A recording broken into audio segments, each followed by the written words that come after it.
Vamos viver juntos uma grande emoção. Sentir no peito uma explosão de amor.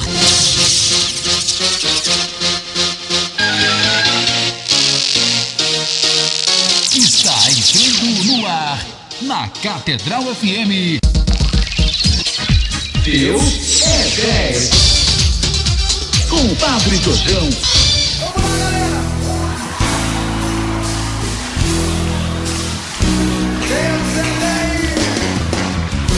Bom dia, amados irmãos, bom dia, amadas irmãs, bom dia você que é ouvinte da Rádio Catedral, sua emissora católica. Iniciemos o nosso dia iluminados à luz da Palavra de Deus. Vamos caçar nossa Bíblia perdida. Caçadores da Bíblia Perdida. O Senhor esteja convosco, Ele está no meio de nós. Evangelho de Jesus Cristo, nosso Senhor, segundo São Marcos. Glória a vós, Senhor. Naquele tempo, Jesus foi para o território da Judéia, do outro lado do rio Jordão. As multidões se reuniram de novo em torno de Jesus, e ele, como de costume, as ensinava. Alguns fariseus se aproximaram de Jesus para pô-lo à prova. Perguntaram se era permitido ao homem divorciar-se de sua mulher. Jesus perguntou: o que Moisés vos ordenou? Os fariseus responderam: Moisés permitiu escrever uma certidão de divórcio e despedi-la.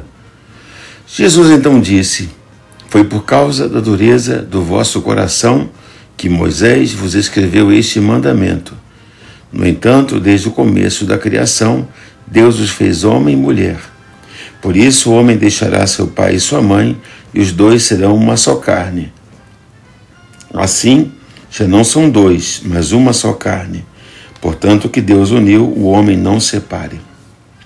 Em casa, os discípulos fizeram novamente perguntas sobre o mesmo assunto.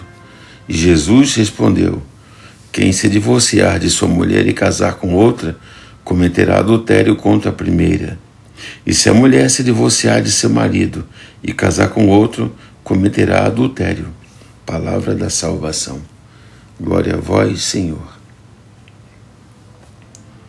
Amados irmãos e irmãs, as leituras semanais do mês de fevereiro nos contemplam 3 passagens tiradas do capítulo 10º do Evangelho de São Marcos. Nele, muda-se o cenário geográfico.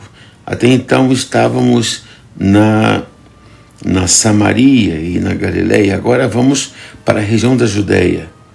E como de costume, os fariseus, percebendo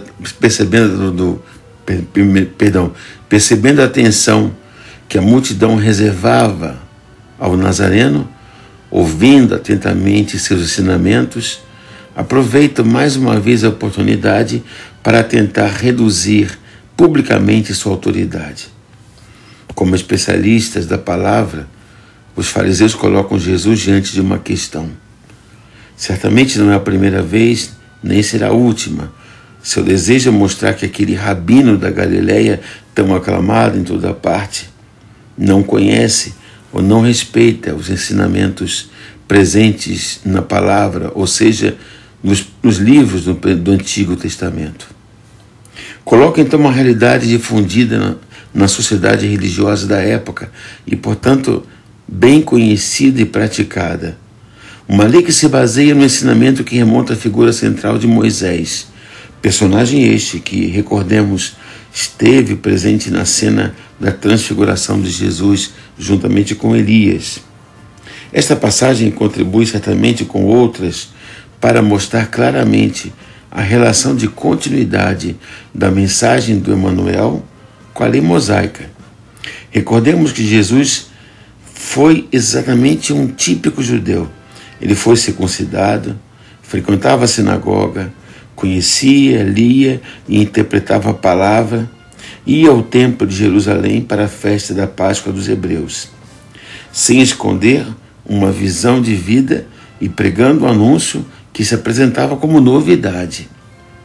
Afinal, o Senhor é o Logos, o Verbo, a palavra encarnada, que se fez homem, a própria palavra que explica o sentido do texto. Ele é a palavra de Deus. A palavra de Deus, mais do que a Bíblia, é Jesus Cristo, que se oferece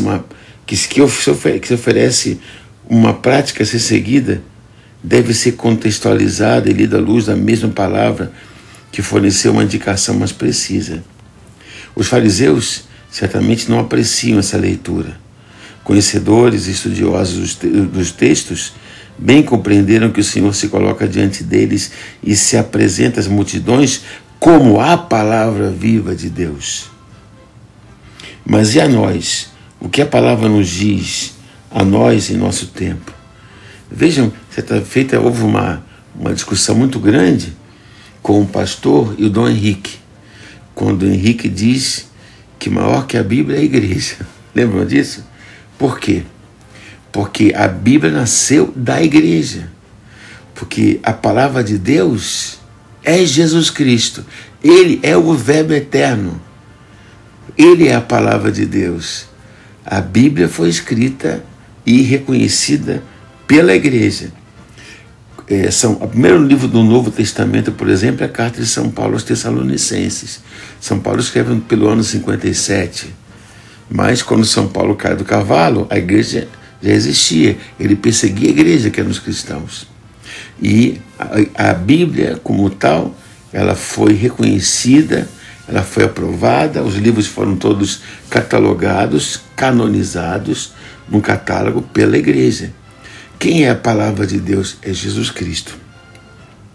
Ora, e para nós, o que a palavra nos diz dessa palavra de hoje em nosso tempo? Nos diz que a fidelidade inerente ao matrimônio, esse sinal que forma a família, vem da fé. E a fé é um dom divino, que de diversas maneiras não é negado a ninguém. Todos podem ter a fé, é um dom de Deus.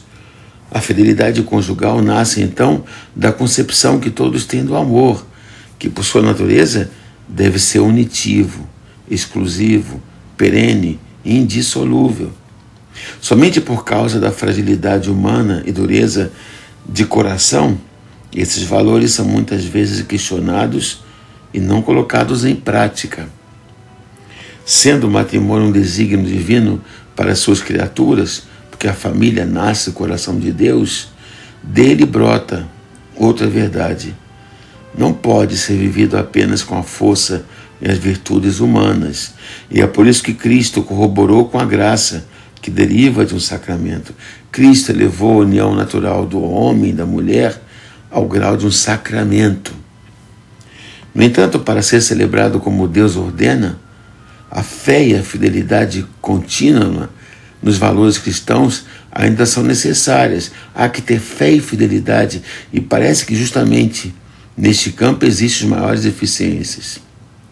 Casamentos com aparições relâmpagos na igreja, gente que nunca foi igreja, naquele dia, por vezes com grande pompa exterior e pouca fé, e depois até com grandes deserções, quase completa, são cada vez mais frequentes. Vemos as consequências todos os dias e as estatísticas são realmente alarmantes. Quanta gente se separa. Uma circunstância atenuante que não justifica e explica, porém, os fracassos do casamento é certamente o modo cada vez mais dispersivo de viver a família. Os cônjuges estão cada vez mais separados e os riscos cresceram desproporcionalmente. A dureza de coração também diz respeito às escolhas que muitos fazem com o coração leviano, leve, talvez preferindo maiores ganhos em dinheiro, mesmo sabendo que por isso outros valores como o da família, dos filhos, podem ficar seriamente comprometidos. Veja que os papéis e sua importância também são muitas vezes distorcidos. Parece ser mortificante ser mãe e educadora ou pai educador. Não é lucrativo, não é recompensador. Verifica-se que muitas vezes, quando se trata de menores classificações, é tarde demais. Vi que se arrependeram. Certamente o orgulho dos esposos e a falta de educação ao sacrifício, à renúncia, não ajuda a unidade do matrimônio. Também faltam estruturas públicas e privadas que devam dar apoio aos cônjuges antes e depois do casamento. E, por fim, faltam modelos válidos e encorajadores para os jovens, porque os exemplos que se vêem na televisão, nas novelas, são terríveis. Alguns planos e projetos familiares que até alguns anos atrás eram considerados indiscutíveis, inabaláveis, já não são. E as novas propostas que vêm não parecem convencer tanto. Talvez tenha chegado a hora de voltar à fonte, a Sagrada Escritura e a tradição da igreja. É triste ver como se os exemplos de casamento, de matrimônio, de família, que se vê hoje em dia são tão desajustados. A moda de casamento com um comunicador, com casas de festas, com um cerimonialista fazendo umas pilhérias. O casamento virou brincadeira de casinha. Não há seriedade. Não é que deve ser uma coisa triste, mas bem não termina o que mal começa. Que Deus abençoe nossos jovens. Ele deve-se em conta que, assim como o trabalho é uma coisa importante, não se pode brincar com coisa tão séria. A vida é coisa séria. E o casamento e a família são coisas sérias. Que bom Deus abençoe nossas famílias. Em nome do Pai, do Filho e do Espírito Santo. Amém. Até segunda-feira, se Deus quiser, fiquemos na paz do nosso Deus que é 10. Amém. Catedral FM apresentou Deus é 10. Com Padre Jorjão, Deus é 10.